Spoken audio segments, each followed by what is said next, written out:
Hello friends, today's topic party relationship la irukkudiya model number 15.5 la irukkudiya illustration 22. Idhula enna sollirukanga suppose the interest rate on pound sterling is 12% per annum in London and interest rate on comparable dollar investment in New York is 7%. Okay, இங்கே வந்துட்டு ரெண்டு interest rate கொடுத்துருக்காங்க. ஒன்று 12%, ஒன்று 7%. One வந்து London, another one வந்து New York. Okay, so இது interest rate parity தியரியோட important sum. Okay, and the pound sterling spot rate is $1.95 per sterling, okay, per pound, and 1 year forward rate is $1.87 per pound. Is there any arbitrage opportunity? If so, explain the steps to earn arbitrage opportunity profit. Okay, இதில் ஏதாவது arbitrage opportunity இருக்கா? இல்லை அப்படி இருந்தால் அந்த ஸ்டெப்ஸை வந்து explain பண்ண சொல்லியிருக்காங்க. அந்த ப்ராஃபிட் எவ்வளோ அப்படின்னு நம்ம கண்டுபிடிக்க சொல்லியிருக்காங்க. ஓகே, இதில் பார்த்தீங்கன்னா ரெண்டு இன்ட்ரெஸ்ட் ரேட் கொடுத்துருக்காங்க. ஒன்று 12%, another ஒன்று 7%. ஓகே, அண்ட் இங்கே பார்த்தீங்கன்னா நியூமரேட்டரில் டாலர் இருக்குது, டினாமினேட்டரில் பவுண்ட் இருக்குது. ஸோ நியூமரேட்டரில் இருந்தால் நியூமரேட்டரில் இருக்க மணி ப்ரைஸாகவும், டினாமினேட்டரில் இருக்க இந்த கரன்சி வந்து காமோடிட்டியாகவும் ஆக்ட் ஆகும். ஸோ இங்கே இருக்கிறது வந்து அப்போ ப்ரைஸ் கரன்சி தான் home currency. So dollar is the home currency. Okay, and இதில் வந்து ஸ்பாட் ரேட் கொடுத்துருக்காங்க, ஃபார்வர்ட் ரேட் கொடுத்துருக்காங்க. Okay, spot rate and forward rate கொடுத்தாச்சு. Okay, this is the spot rate and this is forward rate. So இந்த given terms எல்லாத்தையும் நம்ம எடுத்து எழுதிக்கலாம். ஸோ நம்மளுக்கு வந்து ஃபார்முலா எழுதுறதுக்கு முன்னாடி ஃபார்முலாவுக்கு தேவையான E0 spot rate and forward rate F1 and home currency USA. Okay, யூஎஸ்ஏயோட ஹோம் கரன்சி, அதோட இன்ட்ரெஸ்ட் பர்சன்டேஜ் 7%. ஸோ அது RH நம்ம டேர்ம் பண்ணிக்கிறோம். அதே மாதிரி ஃபாரின் கரன்சியோட இன்ட்ரெஸ்ட் ரேட், ஃபாரின் கரன்சி இங்கே வந்து பவுண்ட். ஓகே, அதோட இன்ட்ரெஸ்ட் ரேட் 12% per annum. அதுவும் எடுத்து எழுதியாச்சு. ஓகே, இப்போ நம்ம என்ன பண்ண போகிறோம்னா ஜஸ்ட் நம்மளுடைய ஃபார்முலாவை ஃபஸ்ட் எழுதிக்கலாம். F1 is equal to 1 plus RH divided by 1 plus RF into spot rate. Okay, and இங்கே வந்து F1 and 1 plus RH plus 1 plus RF into even இது எல்லாத்தோட டேர்ம், அதாவது நம்மளுக்கு டேட்டாவும் இருக்குது. ஓகே, ஸோ நம்ம இப்போ ஜஸ்ட் எல்லாத்தையும் இதில் வந்து நம்ம சப்ஸ்டியூட் பண்ணி நம்மளுடைய தியரட்டிக்கல் ரேட்டுக்கும் ஆக்சுவல் இன்ட்ரெஸ்ட் ரேட்டுக்கும் உள்ள டிஃப்ரென்ஸ் இருக்கா? சப்போஸ் டிஃப்ரென்ஸ் இருந்தால் ஆர்பிட்ரேஜ் ஆப்பர்ச்சுனிட்டி இருக்குது அப்படின்னு சொல்லி நம்ம கண்டுபிடிக்க போகிறோம். ஓகேவா, ஜஸ்ட் நான் வந்து ஒரு அண்டர்ஸ்டாண்டிங் பர்பஸ்க்காக நான் இதை உங்களுக்கு எக்ஸ்பிளைன் பண்ணுறேன். இப்போ நம்ம என்ன பண்ணலாம், இந்த சம்மில் வந்து F1 is equal to 1 plus RH divided by 1 plus RF into spot rate. Okay, இதில் வந்து இதை நம்ம எப்படி மாற்றி எழுதலாம்? F1 இங்கே இருக்கக்கூடிய மல்டிப்ளிகேஷனில் இருக்கக்கூடியது டிவிஷனுக்கு வந்துடும். ஸோ 1 plus RH நம்ம என்ன பண்ண போகிறோம், ஹோம் கரன்சியை நியூமரேட்டரில் வச்சுட்டு ஃபாரின் கரன்சி, அதாவது ஹோம் கரன்சியோட தியரட்டிக்கல் இன்ட்ரெஸ்ட் ரேட்டுக்கும் உள்ள டிஃப்ரென்ஸ் இருக்கா அப்படின்னு சொல்லி ஃபஸ்ட் ஆர்பிட்ரேஜ் ஆப்பர்ச்சுனிட்டிக்காக நம்ம பார்க்க போகிறோம். ஸோ இது வந்து நியூமரேட்டரில் இருக்கட்டும், இதை வந்து நம்ம இந்த பக்கம் அனுப்புவோம். ஸோ 1 plus RH, ஸோ நம்மளோட டிவிஷனில் இருக்க போகிறது இந்த பக்கம் போனால் மல்டிப்ளிகேஷனுக்கு ஆகும். ஸோ 1 plus RFன்னு ஆயிடுச்சு. ஓகே, இப்போ நம்ம எல்லாத்தோட வேல்யூஸை ஜஸ்ட் சப்ஸ்டியூட் பண்ணலாம். ஓகே, இங்கே இருக்கக்கூடிய F1 வேல்யூ வந்து 1.87 சம்மில் இருக்குது. அதே மாதிரி ஸ்பாட் வேல்யூவோட வேல்யூ வந்துட்டு 1.95 இன்ட்டு 1 plus RFங்கிறது ஃபாரின் கரன்சியோட இன்ட்ரெஸ்ட் ரேட். ஸோ அதோட percentage 12%. So 0.12 which is equal to 1 plus RHங்கிறது ஹோம் கரன்சியோட பர்சன்டேஜ். ஸோ 7%, 0.07%. ஸோ இது எப்படி எழுதலாம்னா 1.07 அப்படின்னு எழுதலாம்ல. ஓகே, இது ரெண்டே ஆட் பண்ணிட்டா 1.07 ஆகிடும். ஸோ இதை நம்ம சால்வ் பண்ணணும். இதை நம்ம சால்வ் பண்ணால் நம்மளுக்கு கிடைக்கக்கூடிய ஆன்சர் வந்துட்டு 1.87 divided by 1.95 which is equal to 0.9589 into 1 plus 0.12 இருக்கு. ஸோ 0.9589 into இது வந்து 1.12. ஓகே, இதை ஆட் பண்ணி போட்டோன்னா 1.12 which is equal to 1.074 which is equal to 1.07. ஓகேவா, இப்போ நம்ம ஹோம் கரன்சிக்கு நம்ம வந்து ஹோம் கரன்சியை கம்பேர் பண்ணுறோம் தியரட்டிக்கல் வேல்யூவோட. இதை நம்ம அண்டர்ஸ்டாண்டிங் பர்பஸ்க்காக இது நான் வந்து எகெயின் பர்சன்டேஜாக கன்வெர்ட் பண்ணுறேன். இதை எப்படி எழுதலாம்? ஆல்ரெடி இப்படி தான் இருந்தது, இப்படி இருந்ததா, அதை தானே மாற்றி எழுதியிருக்கோம். ஸோ அதனால் இதையும் அதே மாதிரி 0.074 அப்படின்னு நம்ம எழுதிக்கலாம். ரெண்டு பக்கமும் இது ஜஸ்ட் உங்களோட அண்டர்ஸ்டாண்டிங் பர்பஸ்க்காக நான் வந்து இதை பர்சன்டேஜாக கன்வெர்ட் பண்ண போகிறேன். ஸோ இந்த பக்கமும் ஒன்று இருக்குது, இந்த பக்கமும் ஒன்று இருக்குது. ஸோ அதை ரிமூவ் பண்ணிடலாம். 0.074 இது ரெண்டுக்கும் -1 போட்டோன்னா +1 கேன்சல் ஆகிடும். ஸோ 0.07 இதுக்கு நம்ம பர்சன்டேஜ் எடுத்தோம்னா இது 7.4%, இது 7%.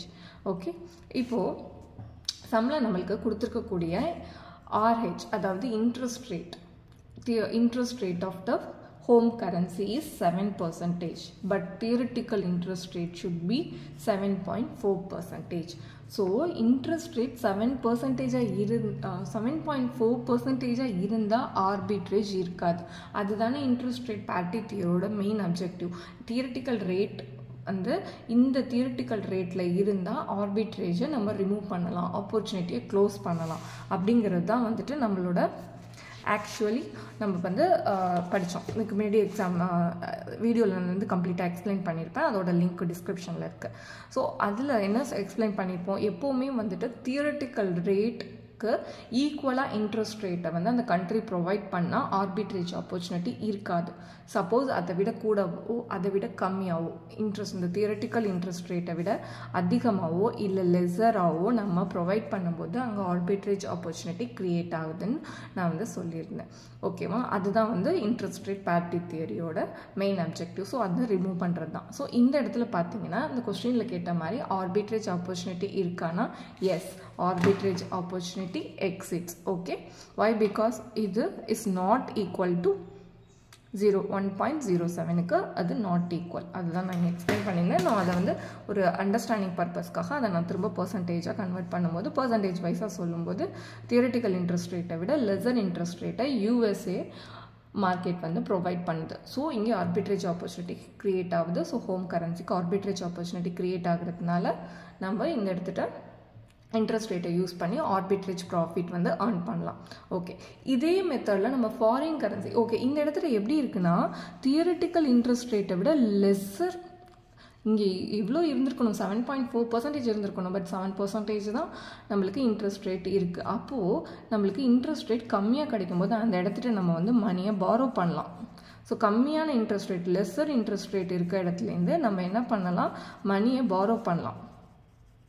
ஜென்ரலாக அப்படி தானே பண்ணுவோம். எங்கே நம்மளுக்கு கம்மியாக இன்ட்ரெஸ்ட் ரேட் இருக்கோ அங்கே நம்ம மணி பாரோ பண்ணிக்கலாம். நம்ம எந்த லோனாக இருந்தாலும் எவ்வளோக்கு எவ்வளோ இன்ட்ரெஸ்ட் ரேட் கம்மியாக இருக்கோ அது நம்மளுக்கு லாபம். ஸோ மணி பாரோ பண்ணலாம். So this is one term.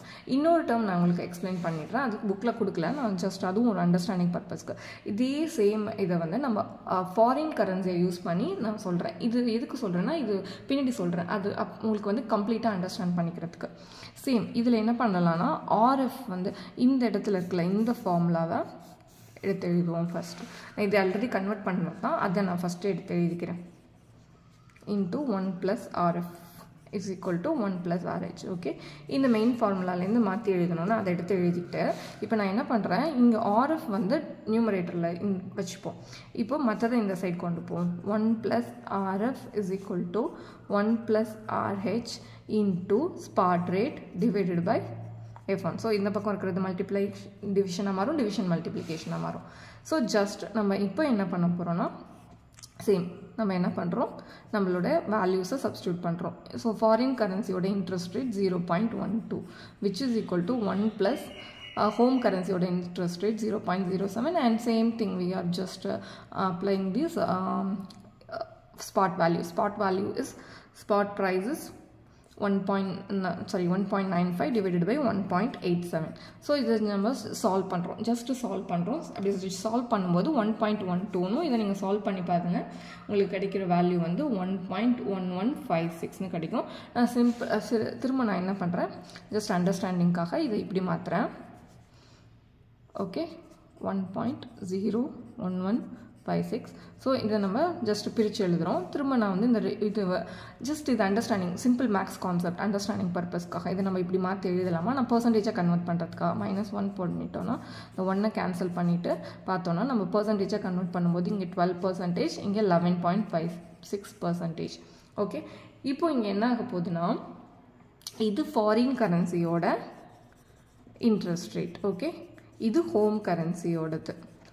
இப்போ இங்கே என்ன ஆகுதுன்னா 11.56 should be the இது ஆக்சுவல் அந்த கண்ட்ரி ப்ரொவைட் பண்ணியிருக்க ஆக்சுவல் இன்ட்ரெஸ்ட் ரேட். பட் நம்ம இன்ட்ரெஸ்ட் ரேட் பார்ட்டி தியரி படி இங்கே இருக்க வேண்டிய தியரிட்டிக்கல் இன்ட்ரெஸ்ட் ரேட் வந்து ஷுட் பி 11.56. ஸோ 11.56 இருக்கணும். ஆனால் அதை விட அதிகமாக கிரேட்டராக ப்ரொவைட் பண்ணுறாங்க, மோர் இன்ட்ரெஸ்ட் ரேட் ப்ரொவைட் பண்ணுறாங்க. அப்போது என்ன ஆகும், அதிகமான இன்ட்ரெஸ்ட் ரேட் இருக்க இடத்துல நம்ம இன்வெஸ்ட் பண்ணலாம். ஓகேவா, இன்வெஸ்ட்மெண்ட் பண்ணலாம். ஓகே, இன்வெஸ்ட் பண்ணலாமா? ஸோ நம்ம கம்மியான இன்ட்ரெஸ்ட் ரேட் இருக்க இடத்துல பாரோ பண்ணுவோம், அதிகமான இன்ட்ரெஸ்ட் ரேட் இருக்க இடத்துல இன்வெஸ்ட் பண்ணுவோம். ஓகே, இப்போ என்ன இருக்குன்னா தியரிட்டிக்கல் இன்ட்ரெஸ்ட் ரேட்டை விட ஹோம் கண்ட்ரி ப்ரொவைட் பண்ணுற interest rate okay lesser interest rate. அதே மாதிரி இது theoretical interest rate. Theoretical interest ரேட்டை விட ஃபாரின் கரன்சி ப்ரொவைட் பண்ணுற rate higher interest rate. So we can borrow from the home currency and invest in the foreign currency. இதுதான் வந்து பேசிக். இதுதான் இந்த சம்மில் எக்ஸ்பிளைன் பண்ணியிருக்காங்க. இதை நான் தனித்தனியாக எக்ஸ்பிளைன் பண்ணியிருக்கேன். நம்ம ஃபஸ்ட்டு வந்து ஹோம் கரன்சியை பொறுத்து எப்படி தியரிட்டிக்கல் இன்ட்ரெஸ்ட் ரேட்டில் டிஃப்ரென்ஸ் இருக்குது, ஃபாரின் கரன்சியை பொறுத்து எப்படி தியரிட்டிக்கல் இன்ட்ரெஸ்ட் ரேட்டில் இருக்குங்க. Simple mathematical concept just apply பண்ணியிருக்கேன், திரும்ப பர்சன்டேஜை கன்வெர்ட் பண்ணுறதுக்காக. ஏன்னா ஃபர்தர் அண்டர்ஸ்டாண்டிங் இல்லையே நம்ம டேரெக்டாக கூட பார்த்துக்கலாம். இதுக்கும் இது வந்து தியரிட்டிக்கல், இது வந்து ஆக்சுவல். நீங்கள் இதில் பார்த்தீங்கன்னா 1.12 விட 1.1156ங்கிறது லெஸராக இருக்குது. ஸோ ஆக்சுவல் இன்ட்ரெஸ்ட் ரேட்டை விட theoretical interest rate is lesser. So actual interest rate இங்கே மோராக இருக்குது. ஸோ இங்கே இன்வெஸ்ட்மெண்ட் ஆப்பர்ச்சுனிட்டி க்ரியேட் ஆகுது, இங்கே பாரோயிங் ஆப்பர்ச்சுனிட்டி க்ரியேட் ஆகுது, இங்கே இன்வெஸ்ட்மெண்ட் ஆப்பர்ச்சுனிட்டி க்ரியேட் ஆகுது as per this ப்ராப்ளம். இந்த சம்மை பொறுத்தவரை இட்ஸ் ஓகே. இதுதான் இங்கே பண்ணியிருக்காங்க, இதுதான் இந்த சம்மில் எக்ஸ்பிளைன் பண்ணியிருக்காங்க. ஸோ இப்போ என்ன ஆயிடுச்சு, நான் எப்படி வந்து எங்கே இன்வெஸ்ட் பண்ணலாம், எங்கே பாரோ பண்ணலாங்கிறத எக்ஸ்பிளைன் பண்ணிட்டேன்னா, இப்போ நம்ம என்ன பண்ணலாம், steps to be follow. So யூஎஸில் நம்ம வந்து பாரோ பண்ணிக்கிறோம், இன்வெஸ்ட் வந்து பவுண்டில் லண்டனில் பண்ணுறோம். ஓகே, லண்டனில் இன்வெஸ்ட் பண்ணுறோம் பவுண்டில். ஓகே, இது டாலரில் பாரோ பண்ணி பவுண்டில் இன்வெஸ்ட் பண்ணுறோம். ஓகே, இப்போ நம்ம ஃபார் எக்ஸாம்பிள் இந்த சம்மில் எடுத்துருக்க மாதிரி ஒரு 10 lakh US டாலரை நம்ம நியூயார்க்கில் பாரோ பண்ணிக்கிறோம் at the interest rate of 7. So இப்போ அட் ஃபர்ஸ்ட் நம்ம என்ன பண்ணியாச்சு, இங்கே ஆர்பிட்ரேஜ் ஆப்பர்ச்சுனிட்டி இருக்குன்னு கண்டுபிடிச்சாச்சு. ப்ளஸ் நம்ம எங்கே இன்வெஸ்ட் பண்ணுறது, எங்கே பாரோ பண்ணுறது அப்படிங்கிறத கண்டுபிடிச்சிருக்கோம். ஓகேவா, தியரட்டிக்கல் இன்ட்ரெஸ்ட் ரேட்டை விட கம்மியான இன்ட்ரெஸ்ட் ரேட் இருக்க இடத்துலேருந்து பாரோ பண்ணுறோம், அவ்வளோதான். ஸோ அதுக்கு ஆப்போசிட் எங்கே இன்னொரு இடத்துல இன்வெஸ்ட் பண்ணுவோம். ஓகே, இந்த சம் படி அதனால அவங்க ஒரே இதோட முடிச்சுட்டாங்க. நான் அது வந்து கம்ப்ளீட்டாக எக்ஸ்பிளைன் பண்ணியிருக்கேன். ஸோ 10 lakhs டாலரை 7% இன்ட்ரெஸ்ட் ரேட்டில் நம்ம ஃபஸ்ட்டு பாரோ பண்ணிக்கிறோம் எங்கள் யூஎஸில். ஸோ நம்மளோட லயபிலிட்டி இங்கே க்ரியேட் ஆகுறது. நான் வந்து பே பண்ணணும் ஆஃப்டர் 1 year. இங்கே எல்லாமே 1 year தான் கொடுத்துருக்காங்க. ஆஃப்டர் 1 year நம்ம பே பண்ண வேண்டியது $10,70,000. ஓகே, இம்மிடியட்லி நம்ம என்ன பண்ணணும்னா, டாலரில் இப்போ நம்ம வாங்கியாச்சு இந்த 70, இது வந்து நம்மளோட லயபிலிட்டி. ஃபஸ்ட் நம்ம வாங்கியிருக்க லோன் வந்து 10 lakhs. இந்த 10 lakhs நம்ம கொண்ட இன்வெஸ்ட் பண்ண போகிறோம் பவுண்டா. ஸோ அதோட ஸ்பாட் ரேட் சம்லே கொடுத்துருக்காங்களே, பவுண்டோட ஸ்பாட் ரேட் வந்து 1.95. ஸோ 1.95 into 1 lakh அதை வந்து டாலரை வந்து 1.95 பவுண்ட்ஸ்க்கு நம்ம கன்வெர்ட் பண்ணும்போது நம்மளுக்கு கிடைக்கக்கூடிய பவுண்ட் வேல்யூ வந்து 5,12,820.51. ஓகே, இந்த 10 lakhs US டாலருக்கு ஈக்குவலான 9.5 ஸ்பாட் ரேட்டில் இருக்கக்கூடிய பவுண்ட் ரேட் இது. இந்த பவுண்ட்டை நம்ம லண்டனில் 12%க்கு 1 yearக்கு இன்வெஸ்ட் பண்ணுறோம். ஸோ அதில் வந்துட்டு நம்மளுக்கு 12% ஆஃப்டர் 1 year நம்ம அதை வித்ட்ரா பண்ணும்போது நம்மளுக்கு கிடைக்கக்கூடிய அமௌண்ட் வந்து 5,74,358.97. ஓகே, ஸோ இதுலேருந்து நம்மளுக்கு 12% இன்ட்ரெஸ்ட் ரேட்டை விட அதிகமாக கிடைக்குது. ஓகே, நம்ம இன்வெஸ்ட் பண்ணதுக்கு 12% இன்ட்ரெஸ்ட் ரேட் போட்டு இவ்வளோ அமௌண்ட் நம்மளுக்கு கிடைக்குது. இப்போ நம்ம என்ன பண்ணுறோம், இந்த டிரான்சாக்ஷன் கிடச்சிருச்சா, இப்போ இந்த அமௌண்ட்டை நான் வந்து திரும்ப டாலருக்கு கன்வெர்ட் பண்ணணும். ஏன்னா நான் ரீபே பண்ணணும். எப்படி ரீபே பண்ணுறது, ஹோம் கரன்சி வந்து டாலர் கரன்சி, நான் லோன் வாங்கினது வந்து டாலரில். ஸோ நான் என்ன பண்ண போகிறேன், திரும்ப அதை வந்து டாலருக்கு கன்வெர்ட் பண்ண போகிறோம். டாலருக்கு கன்வெர்ட் பண்ணும்போது 1 year forward rate of pound வந்து அதுவும் கொஸ்டினில் கொடுத்துருக்காது 1.87. ஓகே, அந்த அமௌண்ட்டுக்கு நம்ம வந்து இந்த பவுண்ட் வேல்யூ கன்வெர்ட் பண்ணால் நம்மளுக்கு கொடுக்கக்கூடிய டாலர் அமௌண்ட் வந்து 10,74,51.28. இதுதான் 1 yearல கிடைக்கக்கூடிய டாலர். ஓகே, இந்த டாலருக்கு அமௌண்ட் வந்து பார்த்தீங்கன்னா நமக்கு எடுக்க வேண்டிய லயபிலிட்டியை விட 4,000 odd டாலர்ஸ் வந்து அதிகமாக இருக்குது 4051.28 ஓகேவா. At the end of the year he collect the 5,74,000 இதை கலெக்ட் பண்ணிவிட்டு அது ஃபாரின் எக்ஸ்சேஞ்சில் நம்ம கொடுத்தோன்னா நம்மளுக்கு கிடைக்கக்கூடிய டாலர் அமௌண்ட் திஸ் அமௌண்ட். நம்ம எந்த அமௌண்ட்டை யூஸ் பண்ணி நம்ம ரீபே பண்ண வேண்டிய 10,70,000 லோனை ரீபே பண்ணிட்டா நம்மளுக்கு இதுலேருந்து கிடைக்கக்கூடிய ஆர்பிட்ரேஜ் கெயின் இஸ் $4,051.28. ஸோ இந்த டிரான்சாக்ஷனில் இப்படி தான் நம்மளுக்கு ஆர்பிட்ரேஜ் ப்ராஃபிட் கிடச்சிருக்கு. ஸோ அதுதான் இந்த இதில் எக்ஸ்பிளைன் பண்ணியிருக்கோம் ஓகேவா. ஸோ இந்த சம்மை பொறுத்தவரையும் ஆர்பிட்ரேஜ் ஆப்பர்ச்சுனிட்டி இருக்கான்னு கேட்டிருக்காங்க. இருக்குங்கிறத நம்ம interest rate parity theory use பண்ணி கண்டுபிடிக்கிறோம்.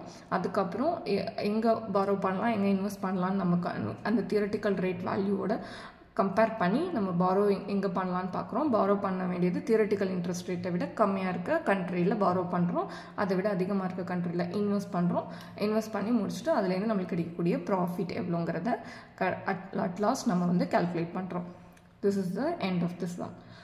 Okay friends, please subscribe my channel. Thank you.